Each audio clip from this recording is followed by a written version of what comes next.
Y ya estamos grabando la columna de Eduardo González Holguín, que se transforma después en podcast de Economía Política de Multimedia Mordisquito, de la mano de este prestigioso docente y economista de la provincia de Córdoba, muy consultado por medios internacionales. Estuve siguiendo un poco a dónde sale Holguín. Y bueno, muy comentado los videos de Holguín por libertarios, así que quiere Sí. decir de que nos está escuchando gente que no piensa como nosotros. Muy buenos días, Eduardo, muchas gracias por tu tiempo. Hola Kevin, encantado de escucharte. Acá Bien. estamos de nuevo, este lunes. Estamos, bueno, Kevin y Misael, tenemos una voz parecida, Hola pero somos Misael. Kevin y Misael, hoy Hola estamos los dos. Misael, hola Misael, ¿qué tal? ¿Qué tal? ¿Qué Muy tal? bien. Un gusto, Eduardo. Bueno, contanos la propuesta de este nuevo capítulo que se graba en vivo para todo el país. Eh, Mira, me parece que es interesante que veamos el cambio que se viene en el mundo a partir de la elección de Trump en Estados Unidos. O sea, digamos que es lo que se está discutiendo digamos, en todo el mundo, desde China a la Unión Europea, Brasil, digamos, hay un cambio muy grande. ¿Por qué? Porque Trump tiene la idea de reindustrializar Estados Unidos. Fíjense qué cosa notable en este mundo, digamos, liberal, en este mundo, digamos, de toda la especulación financiera. La idea que tiene Trump es que para poder preservar el trabajo, para un problema, digamos, que no aumente la desocupación en Estados Unidos, lo que hay que hacer es tratar de que vuelvan cadenas productivas que se han ido, eslabones que se habían ido a Estados Unidos, que vuelvan.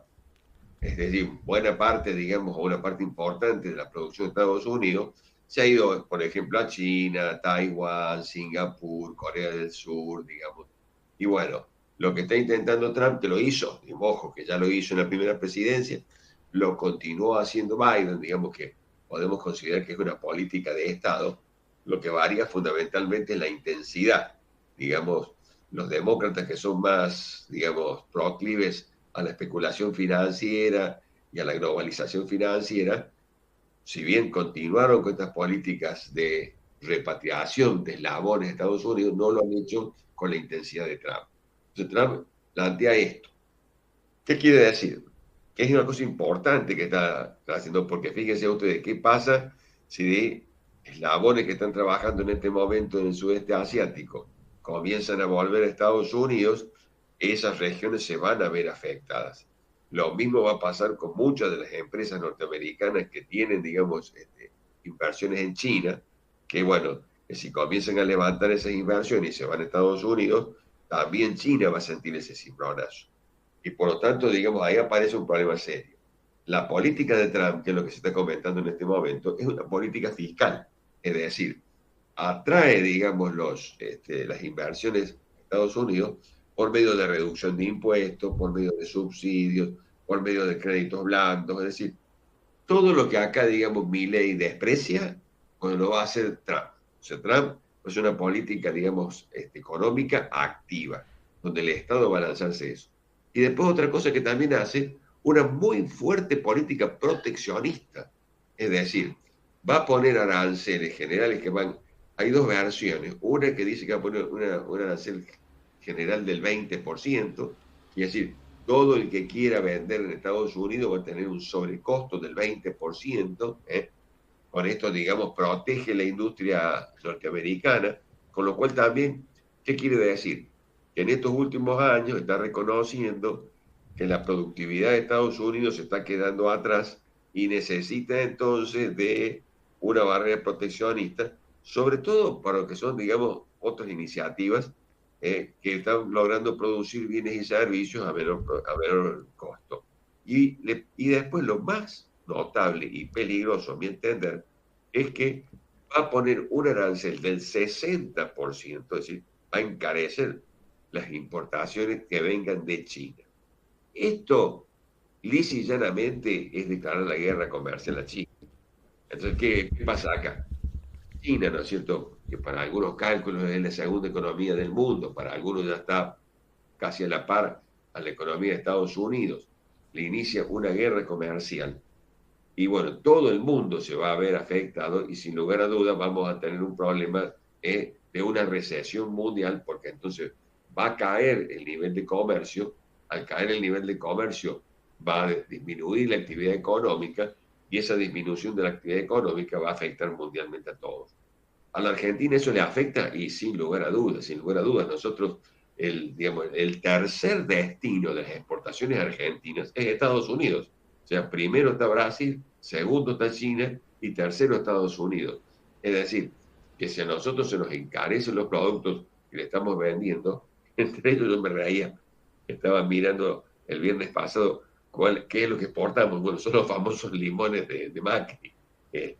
Somos grandes exportadores de limones a Estados Unidos. Nosotros exportamos aluminio en bruto, exportamos litio, por supuesto, petróleo crudo, ahora que tenemos este auge de vaca muerta, digamos. En general, lo que le exportamos nosotros a Estados Unidos son, digamos, productos primarios. No le estamos exportando, digamos, materiales y equipos. Entonces, acá aparece entonces un problema serio, porque, bueno, se nos van a encarecer, digamos, los productos nuestros.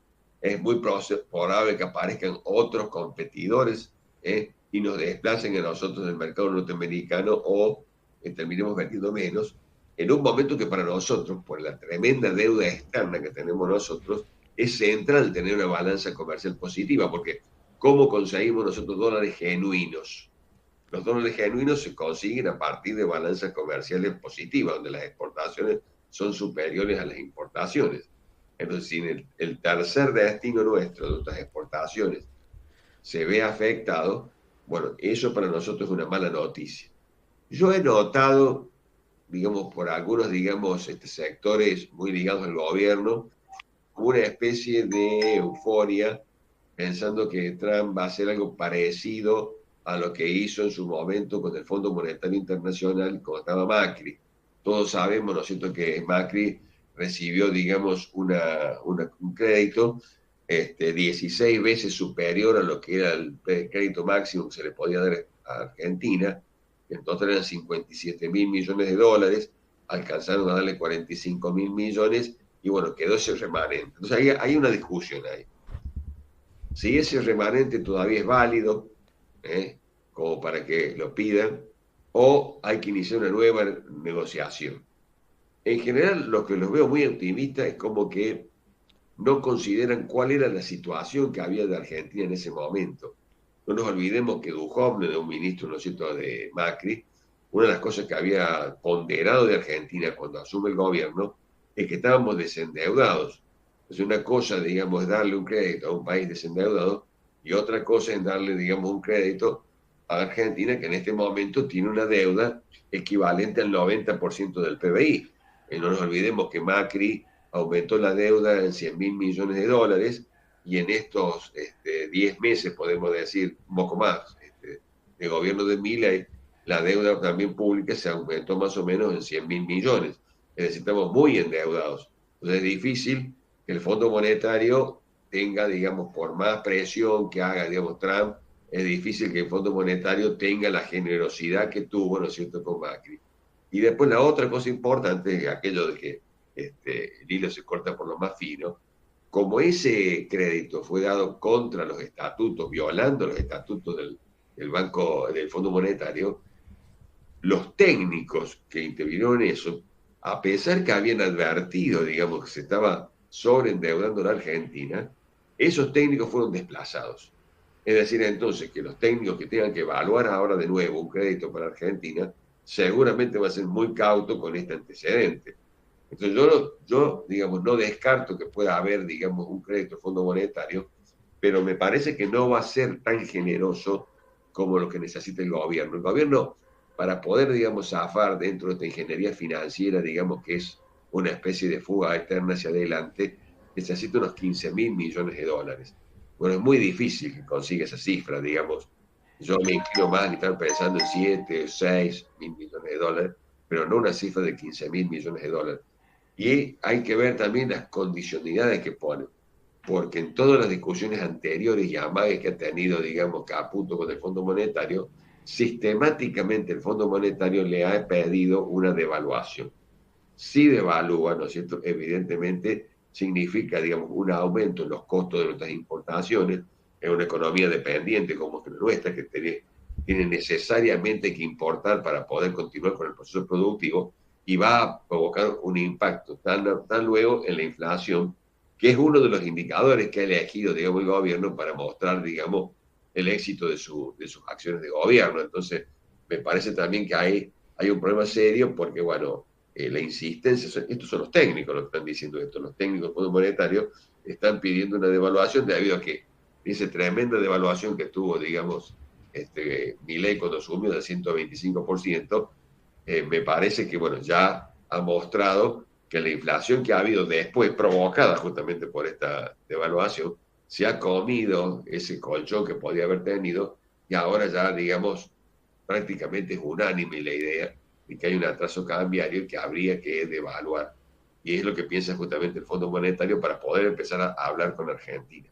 Entonces yo lo veo, digamos, que ahí me parece, por parte, digamos, de los seguidores del gobierno, una especie de euforia que no está del todo, digamos, justificada.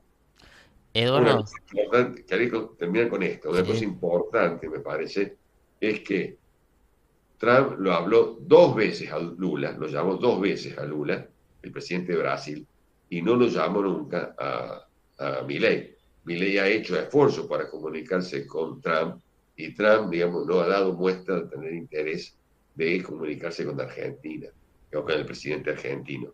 Yo creo que también eso hay que tomarlo, digamos, eso, digamos, en el mundo de la diplomacia es una cosa muy importante. Ahora, digamos, cortando por lo sano, digamos, va a viajar Milei a Estados Unidos tratando de forzar una reunión con Trump para ver, bueno, cómo puede ser la relación entre Argentina, digamos, y Estados Unidos. Es interesante, y voy a tu pregunta, que hay una visión distinta entre Caputo y Milei. Milei, digamos, es una persona que estaba pensando que a la Argentina le convenía que gane Trump, y en cambio, digamos, Caputo pensaba lo contrario. Caputo pensaba que a la Argentina le convenía que ganara Harris. Te escucho tu pregunta, Kevin. Sí, te hago dos preguntas en una si podés ir desarrollando la cuestión. Em, la primera es que lo primero que te quería preguntar es si la postura de Milei, ¿por qué serán las causas que no le da bola, le presta más atención a Lula da Silva que a Javier Milei? Y la otra te quería preguntar porque le sacó un artículo en Letra P que dice que la postura de Trump es una postura neo-jacksoniana en nombre de un presidente de Estados Unidos que planteaba que proteccionismo, una combinación de proteccionismo y liberalismo a la vez. ¿Compartís con eso? Claro, porque ¿cómo piensa Trump? Digamos, que yo te diría que más que jacksoniana es de la escuela histórica alemana. ¿Cómo se piensa eso? Que vos haces proteccionismo respecto a lo que está afuera de tu país, pero dentro de tu país sos liberal porque vos tratas de que las empresas compitan entre sí. Es decir, las empresas norteamericanas compiten entre sí, pero tienen, a partir justamente de la barrera arancelaria, una protección respecto, digamos, a lo que son los productos extranjeros. O sea, sí, señor, sería, digamos, una idea así, porque, eh, digamos, inclusive va a haber también una ofensiva muy grande por parte de las multinacionales. O sea, Trump representa lo que se llama el imperialismo clásico, que es el imperialismo de las empresas multinacionales, pero ayudadas por el Estado, digamos, al cual pertenecen, en donde el Estado al que pertenece, por medio de su diplomacia, hace una política activa para que esas multinacionales puedan penetrar en los mercados mundiales. Digamos, hay un cambio muy grande porque en la visión, digamos, de los demócratas, de los neocons, ellos primero que tienen una idea mucho más financiera, toda la financiarización es lo más importante. Y segundo, ¿no es cierto? No piensan que el Estado tiene que estar permanentemente detrás de las multinacionales y las dejan a las multinacionales que actúan. O sea, hay un cambio importante, es decir, va a haber una política entonces más agresiva de Estados Unidos, no solamente para conservar, digamos, su mercado interno por medio de los aranceles y por medio de la repartición de eslabones productivos, sino también una política mucho más agresiva para ganar mercados internacionales. Es una combinación entre sus empresas multinacionales, es el país que más empresas multinacionales tiene, y directamente la diplomacia norteamericana. Y bueno, eso me parece que va digamos, a afectar, porque vos imagínate, si entra con fuerza empresas multinacionales acá a la Argentina, de la mano justamente de la embajada norteamericana, bueno, las pymes argentinas van a sufrir porque no tienen capacidad justamente de competir con esas empresas. Entonces, yo creo que hay un cambio bastante importante. Y bueno, y en el caso de Brasil, así como nosotros le exportamos materias primas, Brasil no, Brasil, digamos, está integrado a la cadena de valor, ¿no es cierto?, que tiene en la producción. O sea, la producción tiene un montón de eslabones con partes y componentes, ensamblado, etcétera. Bueno, Brasil está mucho más integrado a la economía norteamericana porque le vende justamente no solamente materias primas, sino que le venden productos elaborados, manufacturados. Y eso es lo que hace, digamos, es lo que digamos, le preocupa, digamos, a Trump, por eso lo ha hablado 2 veces a Lula, porque también no puede, digamos, prescindir de Brasil de la noche a la mañana. Entonces tienen que llegar a un acuerdo. Y ese proteccionismo que pone, digamos, Estados Unidos, también le preocupa que haya, digamos, un proteccionismo por parte de Brasil. Esta política es muy interesante que la comienza a hacer, digamos, Cardoso.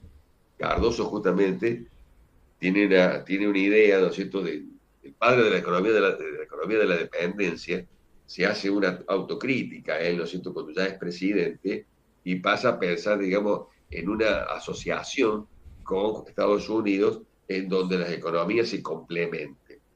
Esto, digamos, a la par, digamos, de un empresariado brasileño muy dinámico. Yo siempre pondero que el empresariado brasileño tiene mucho más dinamismo que el argentino, es más agresivo, podríamos decir, es más audaz, es más schumpeteriano, ha logrado justamente este establecimiento de integrarse cadenas de valor industrial con Estados Unidos. Bueno, y esa es una diferencia grande, ¿no es cierto?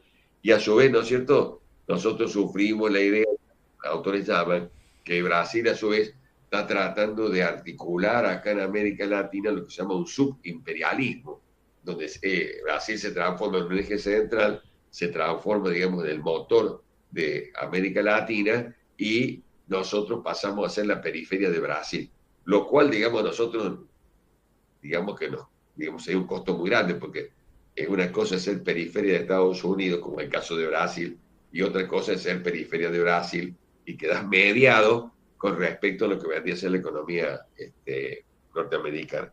Hay que ver, digamos, cómo juega esto.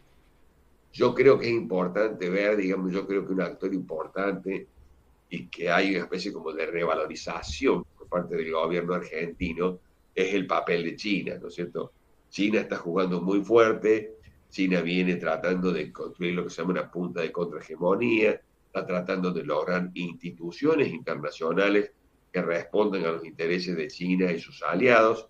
Nosotros, para mí, yo lo he dicho varias veces, lo vuelvo a repetir, me parece que fue un error no entrar al BRICS, pero es importante que China, digamos, no ha manifestado rencor con respecto a eso, nos renovó el SWAT, tenemos la renovación de nuevo del SWAT en junio del año que viene. Sin la renovación de ese SWAT se nos va a hacer complicado, pero China tampoco está haciendo las cosas gratis. No. La idea es que no nos pide nada, que es mi ley. Lo primero que pide China es entrar a Argentina, no es cualquier cosa, ya lo hemos dicho.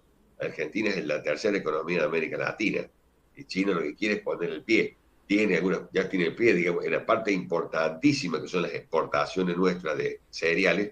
La COFCO es una empresa china, ¿no es cierto?, que tiene, digamos, un puerto enorme en el Paraná de varias hectáreas donde procesa la soja y no solamente vende soja granel, sino vende pele de soja, harina de soja, aceite de soja, digamos, y es la tercera exportadora que tiene justamente la Argentina. ¿Sí? China tiene una presencia fuerte y es probable que, bueno, en esa negociación por el SWAT, por la resolución del SWAT, entren otras cosas. Por ejemplo, ¿no es cierto?, las represas que se están haciendo en el sur, Zeppelin y Néstor Kirchner. Ah, sí, hubo un planteo que dijo que si los chinos no ven el plan o ven un plan concreto con el tema económico, eso no iban a seguir invirtiendo en las obras. Claro, entonces ahí aparece justamente esa cuestión. O sea, nosotros vamos a estar seguramente tironeados ahí entre una China que está intentando entrar digámoslo con todas las letras, está intentando entrar al patio trasero de Estados Unidos, tiene una ofensiva muy grande. ya tiene una fuertísima hegemonía, ¿no es cierto?, en África, y bueno, a partir de esa hegemonía que tiene en África, están ahora haciendo un esfuerzo muy grande para poder entrar justamente en serio en América Latina. Y Argentina, con esta, digamos, esta dualidad que tiene, una especie de ideologismo en contra, ¿no es cierto?, de lo que dice China, pero la necesidad concreta, ¿no es cierto?, de un apoyo, no nos olvidemos que China es un mercado más importante que Estados Unidos. O sea, el primer mercado es Brasil, el segundo mercado nuestro es China, el tercero es Estados Unidos. Entonces, tampoco nosotros nos podemos dar el lujo de pelearnos con China, porque ahí perderíamos mucho nosotros. Entonces, yo creo que hay que ver eso. ¿Y cuál es el problema? El problema es que Trump no es de tipo, digamos, el estilo de Trump, no es el estilo de los demócratas. Si vos te haces el loco, si vos te vas con el que Trump considera un enemigo, y claramente Trump ha dicho, China es mi enemigo, si vos te vas con el enemigo de Trump, Trump no te la deja pasar. No es como que, bueno, Biden miraba para otro lado, te mandaba y te dijo, bueno, no hagan, ¿no es cierto?, la cuarta, ¿cómo se llama?, empresa nuclear, Sí. porque no le convenía. Con el Karen, la cuestión del Karen eh, era. cuidado con el litio, paren el Karen. Pero bueno, en el caso digamos, de Trump, Trump es mucho más agresivo, va a ser mucho más agresivo si él considera, ¿no es cierto?, que nosotros estamos demasiado unidos a China. Entonces eso es un problema para nosotros, por esto que estoy diciendo. Es el segundo comprador más importante que Estados Unidos, China. Y además es el que no nos olvidemos que nosotros hemos podido pagar, ¿no es cierto?, parte de la deuda del Fondo Monetario con yuan chino, Si no fuera por ese préstamo de China, nosotros hoy estaríamos en default. Yo lo digo para que veamos la importancia. Entonces ahí tenemos una tensión que no sabemos cómo puede resolverlo un gobierno, digamos, que muestra tanto dogmatismo ideológico como el de Milei. Esa es una cuestión que a mí me preocupa realmente. Bueno, hay que ver, digamos, cómo funciona esto, ¿no? Eduardo, y yo te quería consultar, ¿y vos crees que esto le va a llevar al gobierno a replantearse su estrategia económica, pensando en más un desarrollismo con proteccionismo? Porque Milei llegó con la teoría del anarcocapitalismo y la teoría de la escuela austríaca. Sí, yo lo que noto, digamos, que Milei está primero con una teoría totalmente inútil para la Argentina, que no sirve para la Argentina, porque no nos olvidemos que la economía, ¿no es cierto?, es una ciencia empírica, no experimental. Empírica porque sale de una realidad determinada, ¿no es cierto? Bueno, la escuela austríaca, ¿no es cierto?, es una realidad fundamentalmente europea de la primera mitad del siglo pasado. Entonces hoy, digamos, estamos en una economía totalmente distinta, con una economía tecnificada, con una economía en donde no podemos, digamos, ignorar la importancia que tienen, digamos, la web, lo que se llama vulgarmente la nube, la acumulación, digamos, de negocios en todas estas empresas, digamos, informáticas. Todo eso ha cambiado, digamos, el mundo. Muchos autores que están hablando ya que estamos en una nueva etapa del capitalismo. Y bueno, la escuela austríaca no tiene ni de cerca idea justamente de esto. Y entonces y uno ve a un presidente, primero lo veo como muy limitado, como que lo único que ha leído es esto, ¿no? Y segundo, ¿no es cierto?, que esa limitación lo hace dogmático. Entonces, ese dogmatismo puede llevar justamente a una, digamos, a una desintegración de la economía argentina. Ahora, por ejemplo, esta ofensiva que estamos viendo de venta, y bueno, es muy parecido a lo que hizo Menem. Menem consigue, digamos, un veranito importante por la venta, ¿no es cierto?, de las empresas del Estado, que le hicieron que entrara un poco de dólares, y, digamos, los préstamos. Este gobierno ha privilegiado los préstamos, pero ya, digamos, tiene dos grandes licitaciones que casi son un fracaso. ¿Por qué son casi un fracaso? Y porque los posibles, digamos, prestamistas para Argentina ya ven que la Argentina está sobreendeudada. Entonces ya cuando están sobreendeudados empiezan a ser más cautos. Entonces ya hay un problema justamente para seguir con esta ingeniería financiera que hace Caputo de una fuga hacia adelante por medio de préstamos. Entonces entra en esta idea, ¿no es cierto?, de vender, ¿no es cierto?, inmuebles, esta ofensiva para vender aerolíneas, son todas ofensivas de nuevo que me hace acordar al menemismo, como desesperadamente trata justamente de vender empresas del Estado. ya no tenemos la cantidad de empresas que tenía en la época de Menem. Entonces, de nuevo, parece como una política de patas cortas, y eso es, digamos, bueno, para la audiencia, no fue mal. Con la privatización de aerolíneas no fue mal, con la privatización, digamos, de IPF no fue mal, la privatización de los ferrocarriles no fue mal, o sea, en general, nosotros no fue, digamos, una cosa exitosa. ¿Por qué? Porque fue fundamentalmente una inversión depredadora. Vinieron a sacar todo lo que podían y no generaron justamente un aumento de la productividad, como te dice, digamos, el discurso liberal. El tema justamente es eso, que se confunde lo que pasa en un país central con lo que pasa en un país periférico como el nuestro. El país periférico es, digamos, viene a extraer lo más que puede. En el país central, digamos, no. Hay, digamos, como te ponen, por ejemplo, el ejemplo de las privatizaciones de Thatcher, pero son privatizaciones hechas en un país central, en donde existe más seguridad jurídica. Inglaterra es parte de los que opinan sobre cuáles son las reglas de juego internacionales. Argentina no opina para nada de lo que son las reglas de juego internacionales. Eso genera incertidumbre.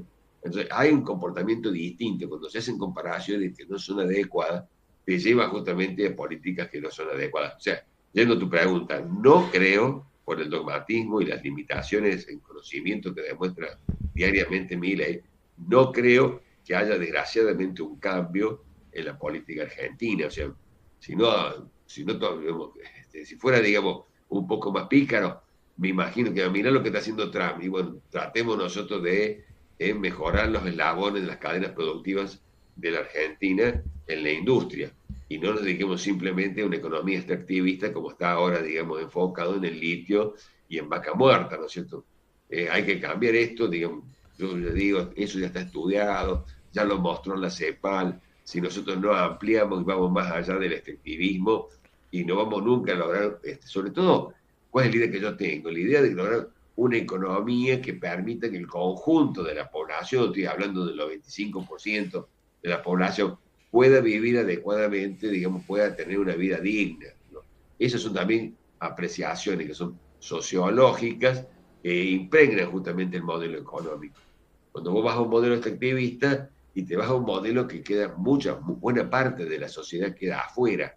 Entonces, bueno, por eso digo, ya la CEPAL se cansó de mostrar, hay unidad de estudios que te muestran justamente, si vos no conseguís ampliar más allá, digamos, del extractivismo, es muy difícil que tenga el conjunto de la población incorporada viviendo dignamente. Eso yo quiero que quede claro, porque por ahí se me tergiversa. No digo que esté mal exportar litio, no digo que esté mal exportar gas, no digo que esté mal exportar petróleo, sino que con eso no alcanza para tener justamente el conjunto de la población incorporada a una vida digna, como significa, ¿no es cierto?, el siglo XXI, porque tampoco una vida digna es que apenas puedan comer. Estamos hablando de que la gente pueda comer, pueda vestirse, pueda tener vivienda, pueda tener esparcimiento, pueda hacer los viajes turísticos que quiera. Eso, digamos, ya significa una vida digna del siglo XXI. Bueno, yo aspiro a una economía que tenga esa característica y tenga una visión más amplia, no solamente economicista, y que, bueno, esa economía, la única forma es logrando justamente la integración de otros sectores de la economía argentina que van más allá del efectivismo, ¿no? Sí, totalmente, Eduardo. Pero bueno, muchísimas gracias, Eduardo, por ceder su tiempo al Multimedia Morejito por la columna del día de hoy. Bueno, te agradezco mucho a vos y a Misael el haberme llamado.